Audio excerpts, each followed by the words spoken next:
Introduction करते. मी correct. Samruddhi Sawant from SR Dalvi foundation आणि मी तुम्हा सर्वांचं आणि अनुश्री मॅम तुमचं मी स्वागत करते आजच्या वेबिनारमध्ये. थँक्यू. अनुश्री मॅम ह्या ऑन्को सर्जन आहे ओके. आणि आज खूप नाजूक विषय आहे, ब्रेस्ट कॅन्सर. मला तर वाटतं की लोक रजिस्ट्रेशन करताना पण घाबरत होती की काय. इथेच ज्याबद्दल प्रॉब्लेम आहे. बोललंच जात नाही, ज्या राईट. विषयाबद्दल बोललं जात नाही, महिला सुद्धा घाबरतात. पुरुषांपर्यंत तर प्रश्नच नाहीये. मला असं असं जाणवलंय की रजिस्ट्रेशन करताना फक्त महिलाच आहेत, महिला फार कमी नक्कीच. पुरुषांनी रजिस्ट्रेशन केलेलं आहे. मग ही याची जी माहिती आहे ती योग्यरित्या प्रत्येक महिलांपर्यंत पुरुषांपर्यंत जाणं अतिशय महत्वाचं आहे, कारण की आपल्या मनामध्ये इतके गैरसमज आहेत, आपल्याला माहितीच नाही या विषयाबद्दल असं म्हणायला गेलं तरी चालेल. मग आज आपल्याला मॅम या विषयावरती मार्गदर्शन करणार आहेत. तर मॅमचा आपण इंट्रो. सगळा वेबिनार आपण सगळा वेबिनार अगदी व्यवस्थित ऐकूयात. राईट. सगळ्यांनी तुमचे प्रश्न वेबिनार नंतर तुम्ही विचारा, चॅट बॉक्स मध्ये विचारा, जेणेकरून आपला वेबिनार मध्ये डिस्टर्ब होणार नाही. राईट. हा, okay ma'am, it's over to you now. तुम्ही सुरू करा वेबिनार. हो, थँक्यू समृद्धी. दळवी फाउंडेशनचे खूप आभार की त्यांनी मला ही संधी दिली आज. आणि माझ्यासाठी खूप आनंदाची गोष्ट आहे की जे शिक्षण क्षेत्रातले लोक आहेत, शिक्षक मंडळी आहेत, त्यांच्याशी मला बोलायला मिळतंय. कारण खूप महत्वाचं काम तुम्ही करता. आणि शिक्षकांमुळे फक्त त्यांच्या विद्यार्थ्यांच्या आयुष्यात नाही, त्या विद्यार्थ्याच्या अख्ख्या फॅमिलीच्या आयुष्यामध्ये बरेच सकारात्मक बदल घडून येऊ शकतात. हे मी स्वतः अनुभवलंय. हे माझ्या शाळेतल्या शिक्षकांकडून मला जे मिळाले संस्कार, त्याच्याने अख्ख्या माझ्या फॅमिलीमध्ये काही सकारात्मक बदल घडून आले. एस्पेशली तुमचं ज्या क्षेत्रातलं काम आहे, एन्व्हायरमेंट, त्या क्षेत्रासंबंधी, आणि हेल्थ पण दुसरा महत्वाचा विषय आहे. सो आज आपण ब्रेस्ट कॅन्सर अवेअरनेस बद्दल बोलणार आहोत. पण त्या आधी मी थोडंसं, जे अमरजा मॅम म्हणत होत्या, की थोडंसं आधी आपण कॅन्सर म्हणजे काय आहे आणि तो इतक्या प्रमाणात का होतो. म्हणजे आता आता ती कुठल्या म्हणजे ओळखी पाळखीच्या, कुठल्या मामाच्या बहिणीच्या नवऱ्याची गोष्ट नाही राहिलेली. ती राईट. आपल्या, तुमच्या, आमच्या सगळ्यांच्या घरात येऊन पोचलेली गोष्ट आहे. त्यामुळे आपल्या सगळ्यांनाच हा अवेअरनेस गरजेचा आहे. आणि तुम्ही सगळे अम्बॅसेडर्स आहात. तुम्ही ब्रेस्ट कॅन्सर विषयी किंवा कॅन्सर विषयी इन जनरल, वुमेन्स हेल्थ विषयी तुम्ही जागरूक असाल तर तुम्ही एक सकारात्मक बदल तुमच्या विद्यार्थ्यांमध्ये, त्यांच्या म्हणजे त्यांच्या फॅमिलीमध्ये, त्यांच्या आयुष्यातल्या ज्या स्त्रिया आहेत, पुरुष आहेत, त्यांच्यामध्ये हे सगळी माहिती आणि चांगल्या सवयी तुम्ही पोचवू शकता. आणि त्यामुळे मला खूप जास्त आनंद होत आहे. सो आता मी माझं प्रेझेंटेशन शेअर करणार आहे. आणि फक्त एक दोन सूचना फक्त करीन की समृद्धी म्हणाली तसं की तुम्ही तुमचे जे क्वेश्चन्स आहेत ते आता चॅटबॉक्समध्ये ठेवा आणि आपण सगळे प्रश्नांची उत्तरं मी तुम्हाला देईन. माझे कॉन्टॅक्ट ईमेल आणि ह्या सगळ्या गोष्टी पण मी तुम्ही जर स्क्रोल केलं तर अगदी सुरुवातीला मी शेअर केल्यात. आणि प्लस म्हणजे दळवी फाउंडेशनकडे पण ते सगळे कॉन्टॅक्ट डिटेल्स आहेत. So feel free to reach out to me. आणि इन केस जर काही म्हणजे स्लाइड दिसण्यात किंवा आवाज ऐकू येण्यात वगैरे काही प्रॉब्लेम झाला तर मला लगेच सांगा, सो दॅट आय कॅन, किंवा एखादा मुद्दा अगदीच काही अस्पष्ट वाटला तुम्हाला तर मला लगेच सांगा. आणि भरपूर प्रश्न विचारा. तुम्ही शिक्षक मंडळी आहात त्यामुळे तुम्हाला माहितीये की खरं ज्याचं जर खरोखर चांगलं लेक्चर झालं तर भरपूर प्रश्न येतात. So I am also looking forward to all your question. So आता आपण सुरू करूया. बरीच मंडळी जॉईन झालीत आता. तुम्हाला स्लाइड एक मिनिट, मी स्लाइड शेअर करते. Just a moment.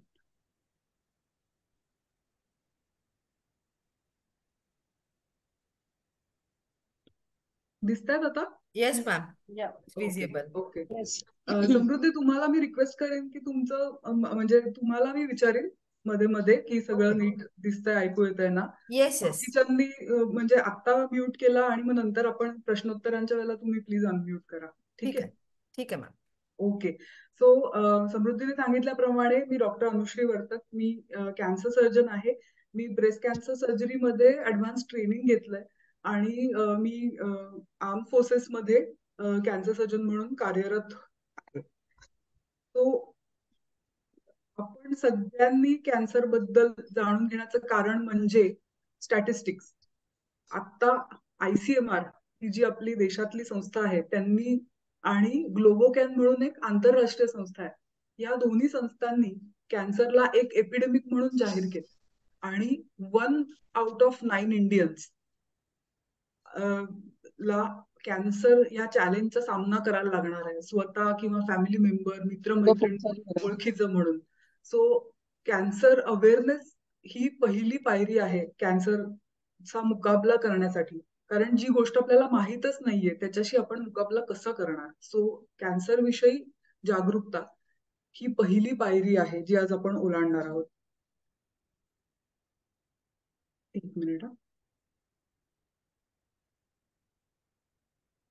पहिला प्रश्न म्हणजे जो अमरजाने विचारला होता की सध्या कर्करोग मोठ्या प्रमाणात का आढळतो, मग कर्करोग म्हणजे काय, तो कसा तयार होतो, भारतात एवढं मोठं संकट का आहे कर्करोगाचं. आणि मग एक कॉन्सेप्ट आहे बिईंग ब्रेस्ट अवेअर म्हणून, ज्या विषयी मी काम करते आहे. एक सोशल मीडियावरती चळवळ सुरू आहे की ज्यामध्ये कर्करोगाची कारणं काय आहेत, प्रिव्हेन्शन कसं करू शकतो स्तनाच्या कर्करोगाचं, स्क्रीनिंग चाचण्या कसं करतात, या सगळ्या गोष्टींविषयी आपण बोलणार आहोत. आणि मग थोडक्यात स्तनाच्या कर्करोगाचं निदान कसं करतात, स्टेजिंग कसं करतात, उपचार कसे करतात, ह्याविषयी थोडकी माहिती मी तुम्हाला देणार आहे. आणि मग आपण प्रश्नोत्तरांकडे जाऊया. सो हा ग्राफ तुम्हाला दिसत असेल, हा ऍव्हरेज लाईफ एक्सपेक्टन्सीचा ग्राफ आहे भारतातला. तर तुम्ही इथे 2 पिंक डॉट दिसतात. जो खालचा डॉट आहे तो इंडिपेंडन्स, स्वातंत्र्य चळवळीच्या वेळेचा आहे, की ज्यामध्ये ऍव्हरेज लाईफ एक्सपेक्टन्सी ही 35 वर्षाची होती फक्त. आणि आता तुम्ही बघितलं 2020 मधला जो वरचा उजवीकडचा डॉट आहे, तर ही लाईफ एक्सपेक्टन्सी आता डबल झाली आहे. आणि वय 35 ते 70 इतकी ही दुप्पट लाईफ एक्सपेक्टन्सी होण्यामागे आपल्याकडची गरिबी दूर झाली, न्यूट्रिशन इम्प्रूव्ह झालंय, मॉडर्न मेडिसिनचे काही चमत्कार आहेत, अँटीबायोटिक सारखे आणि इतर बऱ्याच रोगांवरती, इन्फेक्शन्स वरती स्पेशली उपचार मागच्या शतकामध्ये आपल्याला नवीन नवीन सापडले. त्यामुळे ही लाईफ एक्सपेक्टन्सी डबल झाली. पण त्यामुळे आपल्याकडे वाढत्या वयातली म्हणजे वयोवृद्ध पॉप्युलेशन जास्त आहे. आणि एक्झॅक्टली ह्याचमुळे कॅन्सर इतका आढळून येतो. कारण हार्ट डिसीज, डायबिटीज आणि कॅन्सर हे ऍक्च्युली वाढत्या वयामुळे म्हणजे एजिंगमुळे होणारे आजार आहेत. आणि आपली पॉप्युलेशन वाढते आहे, त्याबरोबर एजेड पॉप्युलेशन वाढते आहे, त्यामुळे कॅन्सर केसेसचं प्रमाण म्हणजे लोकांचं वाढत जाणार आहे, हे साहजिक आहे. म्हणजे काय म्हणतात सरासरी तो दर नाही म्हणायचं, वय वाढले. हो. आपण एकच मला माझी रिक्वेस्ट आहे की तुम्ही ते चॅटबॉक्स मध्ये टाका आणि आपण त्याच्यावरती डिस्कस करू. ही ऍव्हरेज लाईफ एक्सपेक्टन्सी आहे, जी आता ऑलमोस्ट डबल झाली आहे. सो आपण एका पॉप्युलेशनच्या लेवलला जाऊन विचार केला कॅन्सरचा, तर त्यामध्ये मी म्हटलं तसं की वय वाढलेली पॉप्युलेशन आहे, इंडस्ट्रियलायझेशन झालंय आणि पोल्युशन, एअर क्वालिटी ह्या सगळ्या गोष्टी खराब झाल्यात आणि त्या होत जात आहेत अजून. तर अशा प्रकारच्या गोष्टींमुळे कॅन्सर केसेसचं प्रमाण वाढलंय. आणि त्या फारशा आपल्या हातात नाहीयेत म्हणजे आपल्या इंडिव्हिज्युअल लेवलला. पण जर तुम्ही व्यक्तिगत कारणं बघितलीत कॅन्सरची एका माणसाच्या आयुष्यातली, तर आपल्याला असं दिसतं की ऑलमोस्ट 60-70% कॅन्सर हे ऍक्च्युली आपण प्रिव्हेंट करू शकतो. तर आता आपण काही कॅन्सरची कारणं बघूया. सगळ्यात मोठं कारण आणि सगळ्यात प्रिव्हेंट करण्यासारखं कारण म्हणजे तंबाखू. तर तंबाखूमुळे ऑलमोस्ट वेगवेगळ्या प्रकारचं तंबाखूचं सेवन केल्यामुळे ऑलमोस्ट 30% कॅन्सर होतात. आणि हे सगळे कॅन्सर म्हणजे आ बैल मुझे मार असं आहे. तर हे व्यसन हे एक मोठं कारण आहे तंबाखूचं कॅन्सरचं. आणि म्हणून शिक्षक म्हणून म्हणजे तुम्हाला हे माहित असणं गरजेचं आहे सुद्धा. तुम्ही तुमच्या विद्यार्थी दशेतल्या म्हणजे विद्यार्थी दशेमध्ये एक डेंजरस काळ असतो, व्यसनांची सुरुवात होते. त्यामुळे तंबाखू हे एक 30% कॅन्सरचं कारण आहे. हे तुम्ही पण जाणून घ्या आणि आपल्या विद्यार्थ्यांपर्यंत पण ते पोहोचवा. अजून 30% कारणं ही एन्व्हायरमेंटशी रिलेटेड आहेत. म्हणजे सूर्यप्रकिरणं जी असतात त्याच्या रेडिएशनमुळे कॅन्सर होतो, एअर पोल्युशन, वेगवेगळ्या टाईपची रसायनं त्याच्यामुळे कॅन्सर होतो, काही इन्फेक्शन्स आहेत, हेपॅटायटिस बी आहे, HPV व्हायरस आहे, त्याच्यामुळे कॅन्सर होतो. तर ही 30% कारणं जी आहेत ती एन्व्हायरमेंटल आहेत. अजून 30% कॅन्सर हे लाईफस्टाईल मध्ये जे काही बदल झालेत आपल्या जीवनशैलीमध्ये त्याच्यामुळे होतात. त्याविषयी आपण अजून डिटेलमध्येही बोलणार आहोत. पण फक्त 10% कॅन्सर आहेत जे काही जनुकीय बिघाड, काही जेनेटिक म्युटेशन्समुळे होतात. असं फक्त 10% केसेसमध्ये होतं. त्यामुळे लोकांना एक वाटतं की माझ्याकडे फॅमिली हिस्ट्री नाहीये कॅन्सरची, तर मला कॅन्सर होणार नाही. तर हे मिथ आहे, हे काही खरं नाहीये. असे हेरिडिटरी कॅन्सर म्हणतो किंवा वंश परंपरेने म्युटेशनमुळे झालेले हे फक्त 10% कारणं असतात. बाकी ही जी बाकीची कारणं आहेत, तंबाखू असेल किंवा लाईफस्टाईल असेल किंवा एन्व्हायरमेंटल फॅक्टर्स मध्ये पण आता इन्फेक्शन्स विषयी आपण बोललो, तर त्याच्याविषयी त्याच्या प्रिव्हेंशनसाठी काही वॅक्सिन्स उपलब्ध आहेत. सो ह्या सगळ्या गोष्टींनी 60 ते 70% कॅन्सर प्रिव्हेंट करणं आपल्या हातात असतं. पण त्यासाठी आपल्याकडे हा अवेअरनेस असला पाहिजे की ह्यामुळे कॅन्सर होतो आणि अशा प्रकारे मी स्वतःचा किंवा कुटुंबियांचा बचाव करू शकतो. तो मी हेरिडिटरी कॅन्सर्स बद्दल बोलत होते. तर ह्याच्यामध्ये आई वडिलांकडून किंवा फॅमिलीमधून हे म्युटेशन इनहेरिट करतात आणि त्याच्यामध्ये अजून काही डॅमेजेस होऊन त्या माणसाच्या आयुष्यामध्ये त्याची रिस्क ऍव्हरेज लोकांपेक्षा जास्त असते कॅन्सर डेव्हलप करण्याची. सो हे 10% केसेसमध्ये अशा प्रकारचे जनुकीय बिघाड दिसून येतात. आता दुसरा मुद्दा म्हणजे की कॅन्सर तयार कसा होतो आपल्या शरीरामध्ये, काय आहे नक्की कॅन्सर म्हणजे. तो आपलं शरीर हे करोडो पेशींचा समुच्चय आहे. या पेशींचा जन्म होतो, एक ठराविक त्यांचा जेनेटिक कोड असतो, त्यानुसार त्यांची वाढ होते. त्यांचं म्हणजे जे विज्ञान क्षेत्रातले शिक्षक आहेत त्यांना ऑलरेडी हे माहीत असेल. त्यांचं डिव्हिजन होते आणि डेथ होतो. हे सगळं आपल्या जेनेटिक कोडमध्ये लिहिलेलं असतं. पण समजा काही कारणांमुळे या जेनेटिक कोडमध्ये काही त्याच्या एक्सप्रेशन मध्ये बिघाड झाला तर त्याच्यातनं अबनॉर्मल सेल तयार होते, ज्याला कॅन्सर सेल असं म्हणतात. आणि याची अबनॉर्मॅलिटी अशी असते की ही खूप जास्त अनकंट्रोल्ड पद्धतीने डिव्हिजन होत राहतं आणि त्याच्या पेशी करोडो करोडोने होऊन त्यांची शेवटी एक गाठ तयार होते, ज्याला आपण म्हणतो की ट्युमर झाला. सो कॅन्सर पेशी स्वतःला क्लोन करतात आणि अल्टिमेटली तुम्हाला आयदर डोळ्यांनी किंवा कुठल्या तुम्ही चाचण्या केल्या असतील तर त्याच्यामध्ये कॅन्सरच्या गाठी दिसून येतात, ज्याला आपण म्हणतो की ट्युमर आहे. हे ट्युमर पण 2 प्रकारचे असतात बरोबर. तर एक असतात बिनाईन ट्युमर, ह्यांना अजिबात काही घाबरायची गरज नसते. आणि दुसरे असतात की मॅलिग्नंट ट्युमर. हे बिनाईन ट्युमर जे असतात हे पण त्यांच्यामध्ये पण काही पेशींचं डिव्हिजन झालेलं असतं. पण जसं पोलीस बॅरिकेड करतात एखाद्या घटनास्थळाला, तसं आजूबाजूच्या पेशी त्यांना बॅरिकेड करून टाकतात आणि ते एका मर्यादेपलीकडे वाढू शकत नाहीत. आणि इनफॅक्ट त्यांच्यापासून जीवाला काही धोका नसतो आणि खूप इझिली त्यांना ट्रीटही करता येतं. कधी कधी सर्जरी, थोडीशी छोटीशी सर्जरी करून बास तेवढंच गरज असते.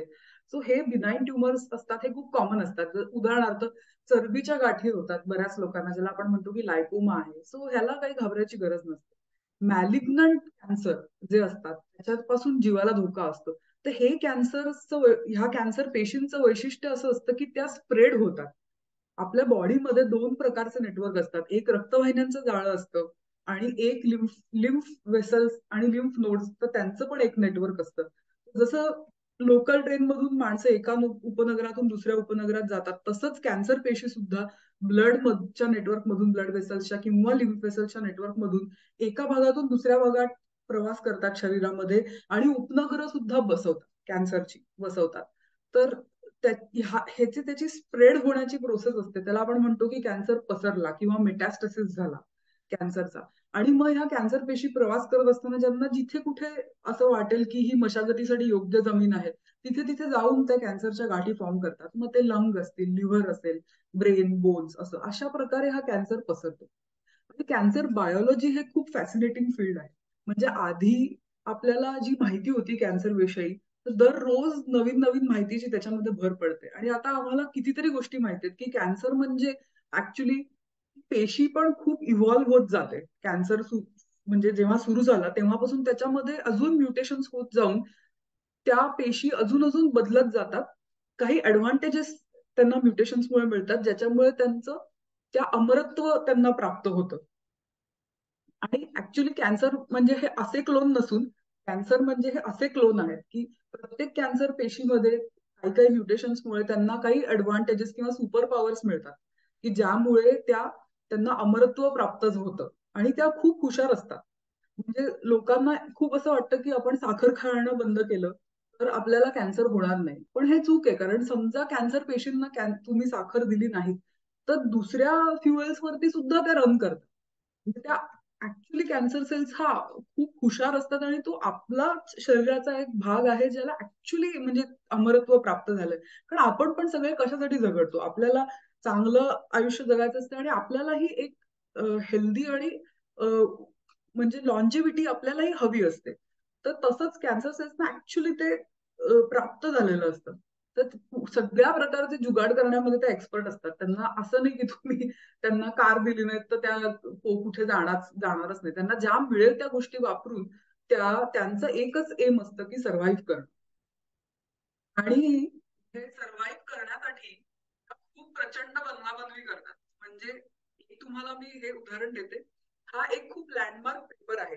कॅन्सर सेल्स ह्या आपल्या शरीरातल्या इम्युनिटी पासून किंवा आपल्या शरीरामध्ये जे चेक्स आणि बॅलन्सेस असतात कॅन्सर पेशींना मारण्यासाठी, त्याच्यापासून कशी बनवाबनवी करून निसटतात. आणि थँकफुली म्हणजे हा थोडा कॉम्प्लिकेटेड आहे दिसायला, पण कॅन्सर पेशी आणि त्या कशा प्रकारे सर्व्हाइव्ह करतात हे अतिशय खूप इंटरेस्टिंग आणि थ्रिलिंग प्रकारे, म्हणजे एखाद्या स्पाय नॉव्हलपेक्षा कमी नाही. ते ज्या प्रकारे ते निसटतात आपल्या इम्युनिटी पासून आणि स्वतःचं साम्राज्य उभं करतात. पण तुम्ही बाहेरच्या साईडला बघितलं तर थँकफुली म्हणजे आता ह्या बॉक्समध्ये ज्या गोष्टी आहेत ही सगळी नवीन औषधं आहेत.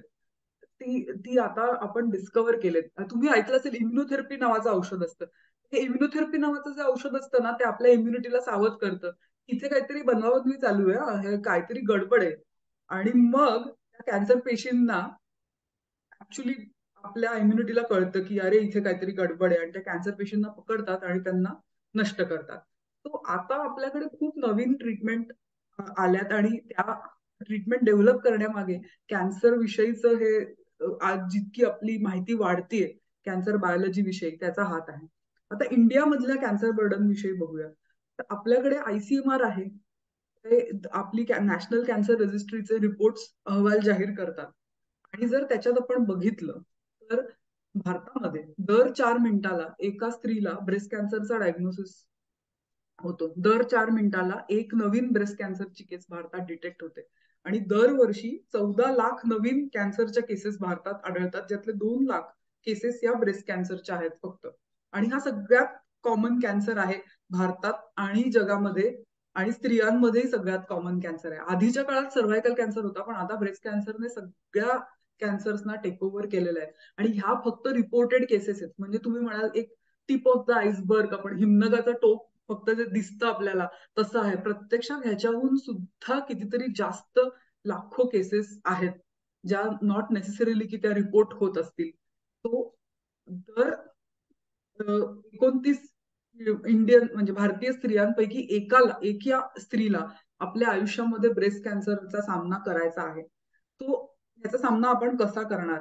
बिईंग ब्रेस्ट अवेअर ही कॉन्सेप्ट आहे, ती आपण सगळ्यांनी जाणून घेतली पाहिजे आणि त्याचा प्रसारही केला पाहिजे. सो बिईंग ब्रेस्ट अवेअर म्हणजे काय? तर तुमची स्वतःची ब्रेस्ट कॅन्सरची रिस्क काय आहे ते जाणून घेणे, तुमच्या स्तनांविषयी तुम्ही थोडी माहिती गोळा करणं की ते कसे त्याच्यामध्ये नॉर्मल काय आहे फॉर यू आणि अबनॉर्मल काय आहे, आणि आपल्या स्तनांचं आपल्या आयुष्यामध्ये काय महत्व आहे. सो आपण एक एक करून बघूया. मला काय म्हणायचं ते पहिले रिस्क विषयी बोलूया. तो ब्रेस्ट कॅन्सरची रिस्क काय आहे यासाठी आपल्याला आधी जाणून घ्यायला पाहिजे की ब्रेस्ट कॅन्सर कशामुळे होतो. सो आधी आपण कॅन्सरच्या कारणांविषयी बोललो होते 30%. सो ब्रेस्ट कॅन्सरचा प्रॉब्लेम हा आहे की आपण तंबाखूने होणाऱ्या कॅन्सरचं उदाहरण घेतलं तर त्याच्यामध्ये एक एकदम सोपं गणित आहे की तुम्ही तंबाखूच्या व्यसनापासून लांब राहा आणि तुमची त्यामुळे होणार समजा तोंडाचा कॅन्सर असेल तर त्याची रिस्क तुमची कमी होईल. पण ब्रेस्ट कॅन्सरचा प्रॉब्लेम असा आहे की त्याच्यामध्ये एक असं काही कारण नाही. इनफॅक्ट आम्ही ब्रेस्ट कॅन्सरची कारणं असं म्हणतच नाही, रिस्क फॅक्टर असं म्हणतो. कारण एका स्त्रीच्या आयुष्यामध्ये वेगवेगळे रिस्क फॅक्टर असतात आणि त्यांचं आपापसामध्ये जे इंटरॅक्शन होतं, तिचं आयुष्य ती जगत असताना त्याच्यामधून ब्रेस्ट कॅन्सर तयार होतं. त्यामुळे असं एक सोपं कारण नाही की तुम्ही अमुक एक गोष्ट बंद करा. तुम्हाला तुमच्या जीवनशैलीमध्ये बऱ्याच वेगवेगळ्या याच्यामध्ये एरियाज मध्ये बदल करावे लागतात आणि सगळे रिस्क फॅक्टर्स आपल्या हातात असतात असं पण नाही. सो तुम्ही ब्रेस्ट डेन्सिटी, एज, जेंडर आणि जेनेटिक्स हे ऍक्च्युली नॉन मॉडिफायबल रिस्क फॅक्टर्स आहे. म्हणजे ते आपल्या हातात नाहीये. आपल्याला त्याची माहिती असली पाहिजे. आणि लाईफस्टाईल, एन्व्हायरमेंट आणि रिप्रोडक्टिव्ह हॉर्मोन्स हे आपल्या हातात आहेत. आपण ह्याच्याविषयी आपल्याकडे काहीतरी याचा कंट्रोल असतो. सो ब्रेस्ट कॅन्सर हा 100% प्रिव्हेंट करण्याचा कॅन्सर नाहीये. म्हणून आपण ब्रेस्ट कॅन्सर मध्ये फक्त प्रिव्हेन्शन बद्दल बोलत नाही, तर अर्ली डिटेक्शन बद्दल पण बोलतो. कारण आपण 100% त्याला प्रिव्हेंट करू शकत नाही, पण अर्ली डिटेक्शन करण्याने आपण त्याचा क्युअर रेट 100%पर्यंत नेऊ शकतो. त्यामुळे हे सगळे रिस्क फॅक्टर्स माहीत असणं आणि स्वतःमध्ये ह्यातले कुठले रिस्क फॅक्टर्स आहेत त्याची माहिती असणं आणि त्यानुसार आपण स्वतःसाठी स्क्रीनिंग करणं आणि प्रिव्हेन्शनसाठी जे चेंजेस आहेत ते करणं, हा महत्वाचा मुद्दा आहे. एज बद्दल आपण बोलूया. तो वय हा एक रिस्क फॅक्टर आहे ब्रेस्ट कॅन्सरसाठी. तुम्ही जर पाश्चिमात्य देशांमध्ये बघितलं, वेस्टर्न कंट्रीजमध्ये तर 60 आहे average age breast cancer detect होण्याचं, म्हणजे मेनोपॉजच्या नंतर. पण जर तुम्ही भारतीय स्त्रियांकडे बघितलं तर आपल्याकडे हे एज 45 आहे. खूप लहान वयामध्ये average age breast cancer detect होण्याचं, म्हणजे मेनोपॉजच्याही एक 5-6 वर्ष आधी. आणि खूप तरुण स्त्री रुग्ण आमच्याकडे येत राहतात. आणि म्हणून 45व्या वर्षी जर हे ऍव्हरेज एज असेल ब्रेस्ट कॅन्सर डिटेक्ट करण्याचं, तर ब्रेस्ट अवेअरनेसची, बिईंग ब्रेस्ट अवेअरची सुरुवात आपल्याला 20 मध्ये करायला पाहिजे. म्हणजे आपण जेव्हा कॉलेजमधून नुकते बाहेर पडत असतो किंवा कॉलेजमध्ये जात असतो, त्या वेळेपासून सगळ्या स्त्रियांनी बिईंग ब्रेस्ट अवेअर ही संकल्पना जाणून घेऊन ती सुरू केली पाहिजे.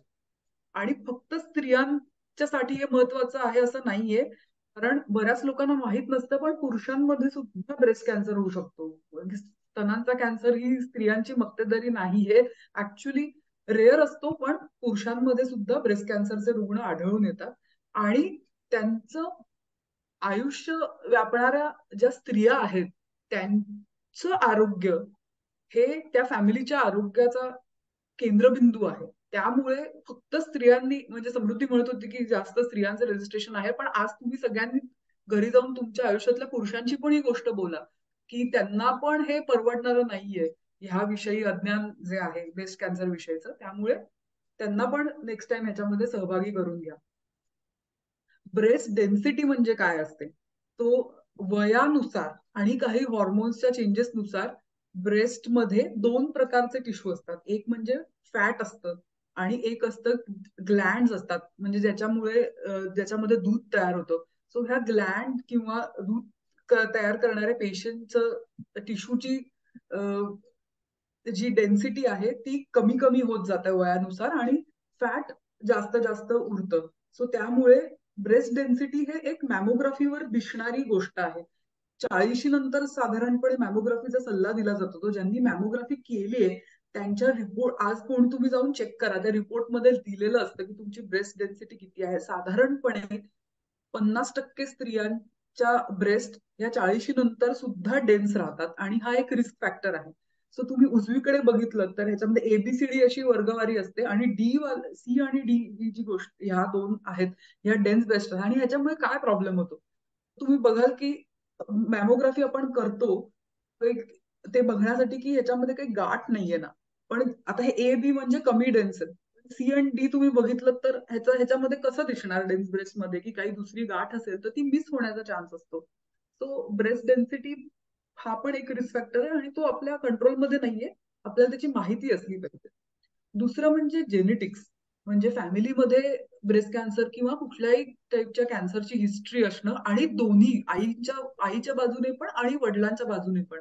तर आपल्या परिवाराच्या आरोग्या विषयी म्हणजे आधी काय झालं, आपल्या परिवारामध्ये कोणाला काही हेल्थ प्रॉब्लेम्स होते का, तर ह्याची माहिती गोळा करणं खूप गरजेचं आहे. कारण मी म्हटलं तसं 10% कॅन्सर हे आपल्या फॅमिली हिस्ट्रीशी रिलेटेड असतात.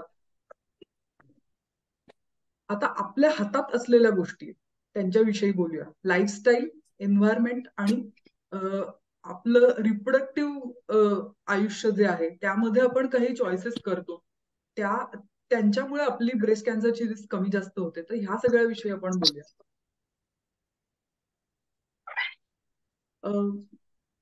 समृद्धी, ऑल ओके?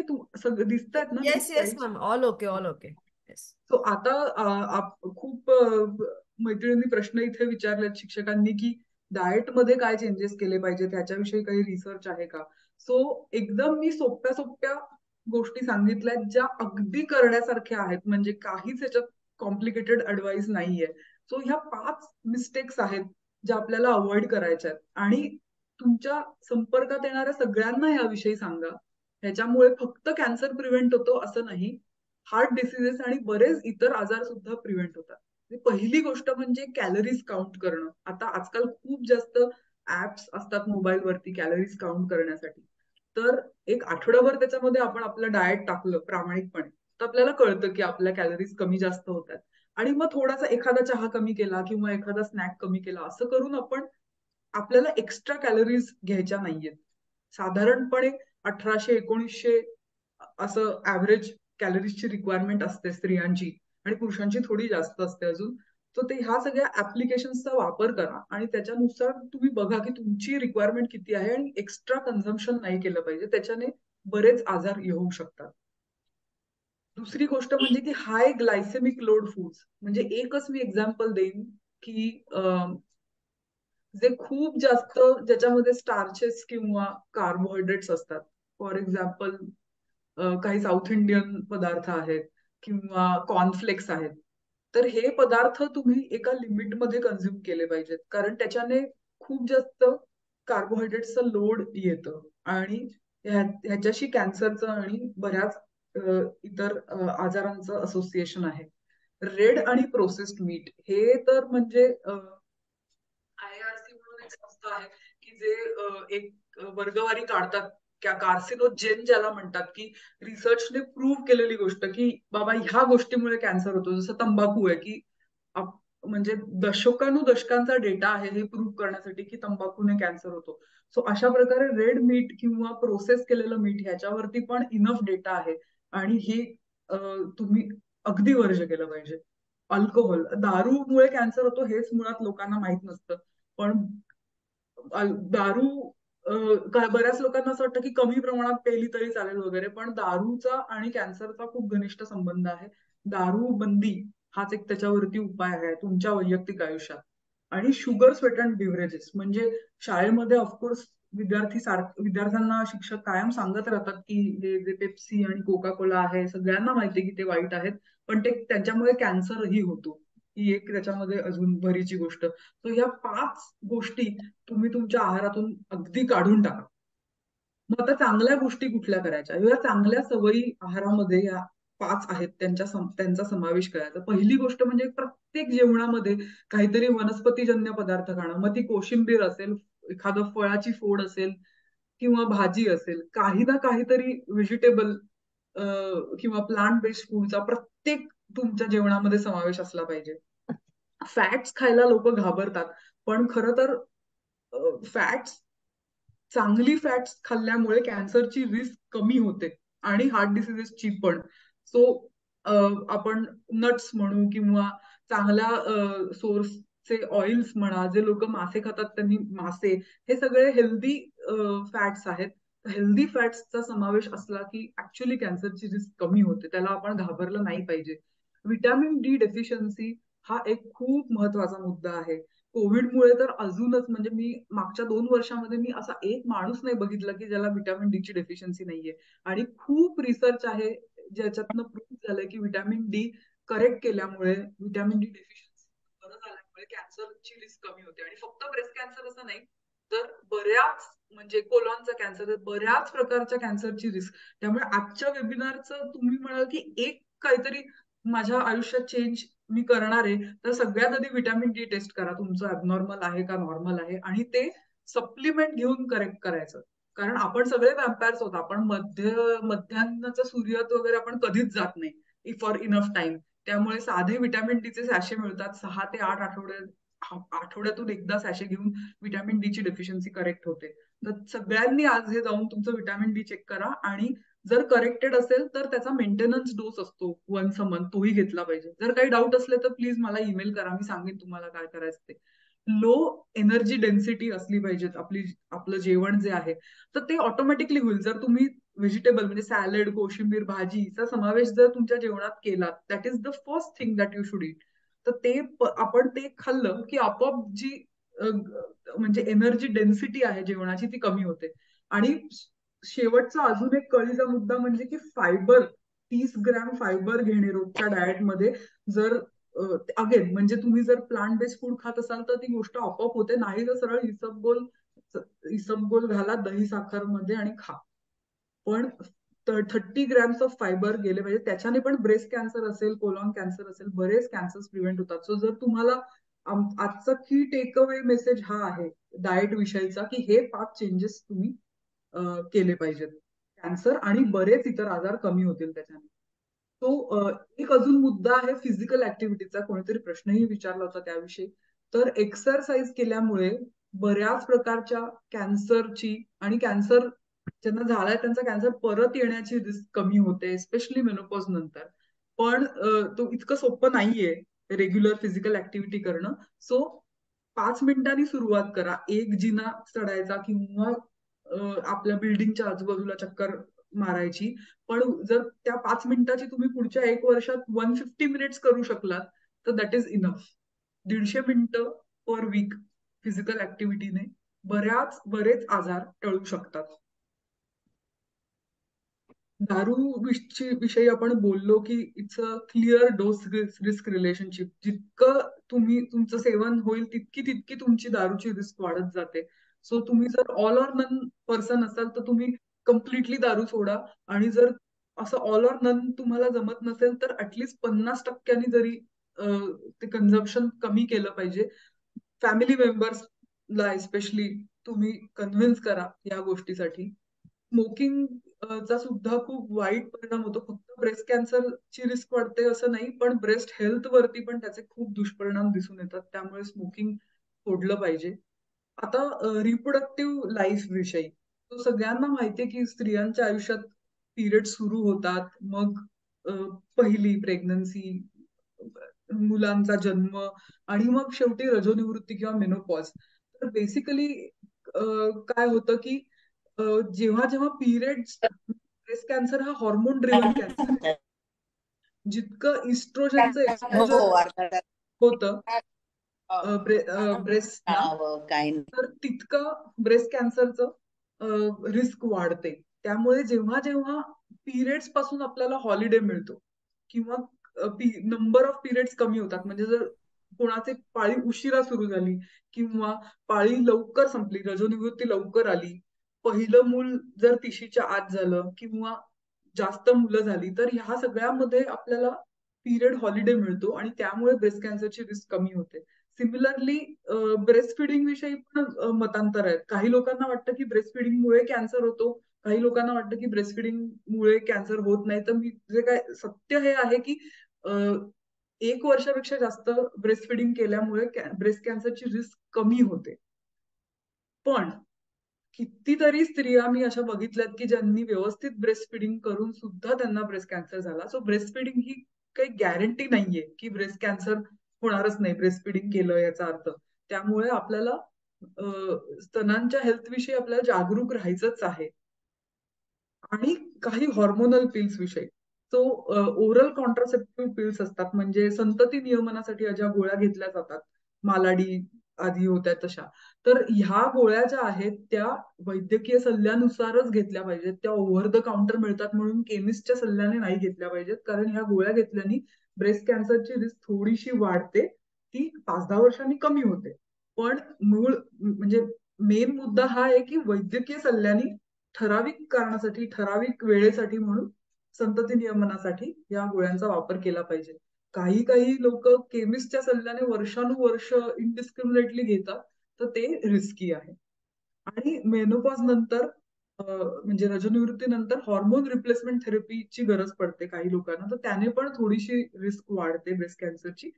जी एक 5-10 वर्षांमध्ये नॉर्मलाइज होते. तर आता ह्या सगळ्या आपल्या प्रजननासंबंधीच्या चॉईसेस आहेत. आता काही गोष्टी आपल्या हातात नाहीयेत, की पाळी कधी सुरू झाली किंवा पाळी कधी जाणार त्या आपल्या कंट्रोलमध्ये नाहीयेत.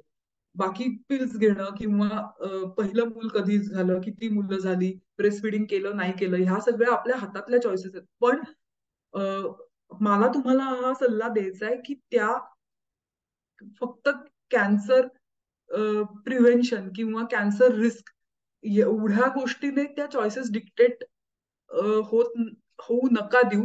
ह्या सगळ्यामध्ये तुमचा कॉमन सेन्स वापरा. जर तुम्हाला ह्या फेवरेबल चॉईसेस करता आल्या तर उत्तम, नाही आल्या तर स्वतःला त्याविषयी तुम्ही स्वतःची कोंडी करू नका.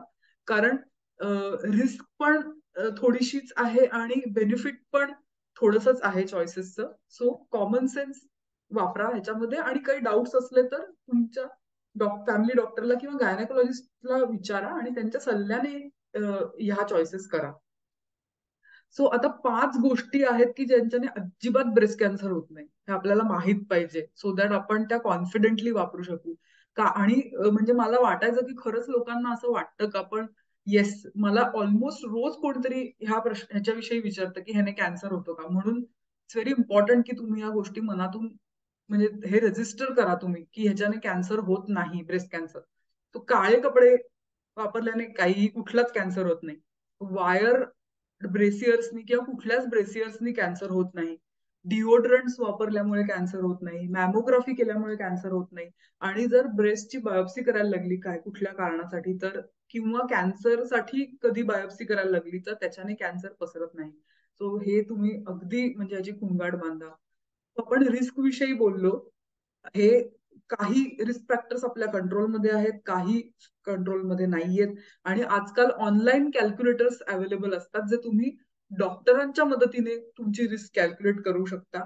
जर कोणाला फॅमिली हिस्ट्री असेल किंवा त्यांना ही रिस्क कॅल्क्युलेट करण्यासाठी माझी मदत हवी असेल तर तुम्ही फाउंडेशन कडून किंवा आता चॅटबॉक्स मधून माझा ईमेल ऍड्रेस किंवा इंस्टाग्राम हँडल तुम्ही त्याची नोंद करून घ्या आणि किंवा तुमच्या माझ्याशी बोलून किंवा तुमच्या फॅमिली डॉक्टरशी बोलून सुद्धा तुम्ही स्वतःची रिस्क काय आहे ह्याचा एकदा तुम्ही जमा खर्च मांडा ब्रेस्ट कॅन्सरची. सो दॅट त्याच्याने तुम्ही मोटिवेट व्हाल स्क्रीनिंग करण्यासाठी प्रिव्हेन्शनसाठी. तो सेकंड पार्ट आहे की ब्रेस्ट विषयी म्हणजे कुठल्या ब्रेस्ट नॉर्मल असतात आणि कुठल्या ॲबनॉर्मल असतात हे आता हे कसं आपण ठरवायचं. तर कुठल्याच 2 ब्रेस्ट एका माणसाच्या सुद्धा सारख्या नसतात. त्यांच्या साईज मध्ये सगळ्या त्यांच्या शेप मध्ये सगळ्यामध्ये बदल किंवा वेगवेगळे आकार आणि साईज असू शकतात ब्रेस्टचे आणि ते सगळे नॉर्मल आहेत. त्यामुळे ब्रेस्ट स्वतःच्या स्तनांची तपासणी करणं हे खूप महत्वाचं आहे. ज्याच्यामुळे तुम्हाला कळेल की तुमच्यासाठी काय नॉर्मल आहे. तो कुठल्या कुठल्या एक्झामिनेशन करायच्या असतात.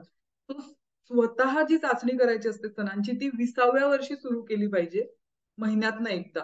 मग एक असते क्लिनिकल ब्रेस्ट एक्झामिनेशन जी डॉक्टर करतात. तुमची 35शी सुरू झाली की वर्षातून एकदा डॉक्टरांकडून स्तन तपासून भले तुमचे फॅमिली डॉक्टर असतील किंवा गायनेकोलॉजिस्ट असेल तरी चालेल. आणि मॅमोग्राफी जी आहे ती 40शी नंतर सुरू करायची असते.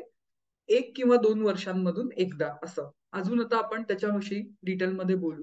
सो मॅमोग्राफी विषयी थोडंसं बोलूया. हा म्हणजे नथिंग फॅन्सी ब्रेस्टचा एक्सरे असतो फक्त आणि यातलं रेडिएशन एक्सपोजर खूप कमी असतं. त्याच्याने अजिबात कॅन्सर होत नाही.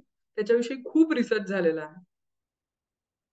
मॅमोग्राफीमुळे काय होतं की कॅन्सरची गाठ एक ठराविक प्रमाणात मोठी झाल्यानंतर ती हाताला लागते.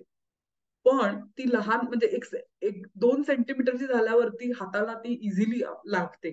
पण जेव्हा ती अजून छोटी असते 1 सेंटीमीटर असेल किंवा 5 सुद्धा असेल तर ती हाताला लागत नाही. पण अशा वेळेला जर एक्सरे केला स्तनांचा मॅमोग्राफीवाला तर त्याच्यामध्ये ती दिसते. आणि ह्याला म्हणतात की अर्ली डिटेक्शन म्हणजे एरवी आपल्याला कळलं असतं त्याच्यापेक्षा आपल्याला लवकर लक्षात आलं की काहीतरी प्रॉब्लेम आहे की ब्रेस्टचा कॅन्सर आहे. आणि मग हे लवकर लक्षात आल्यामुळे त्याच्यावर वेळेवर उपचार झाल्यामुळे क्युअर रेट ऑलमोस्ट म्हणजे 95 to 100% पर्यंत जातो अर्ली ब्रेस्ट कॅन्सरचा. सो हे ऍडव्हान्टेज आहे. टाइम आपल्याला मिळतो. मॅमोग्राफी स्क्रीनिंग केल्यामुळे. पण भारतामधला जो नॅशनल कॅन्सर स्क्रीनिंग प्रोग्राम आहे तो मॅमोग्राफीवरती बेस नाही, कारण आपल्याकडे एवढे रिसोर्सेस नाहीये, एवढं मॅनपॉवर नाहीये, आणि मॅमोग्राफीचे स्वतःचे काही प्रॉब्लेम्स आहेत, तर ते हँडल करण्यासाठी आपल्या देशासाठी हे योग्य सोल्युशन नाहीये. पण ऑपॉर्च्युनिस्टिक स्क्रीनिंग आपल्याकडे होतं, म्हणजे शिकलेल्या एखाद्या एज्युकेटेड स्त्री आहे जी 40च्या पुढची आहे, तिने म्हटलं की मला स्क्रीनिंग म्हणून माझी मॅमोग्राफी करायची, तर ते सहज शक्य आहे. सॉरी.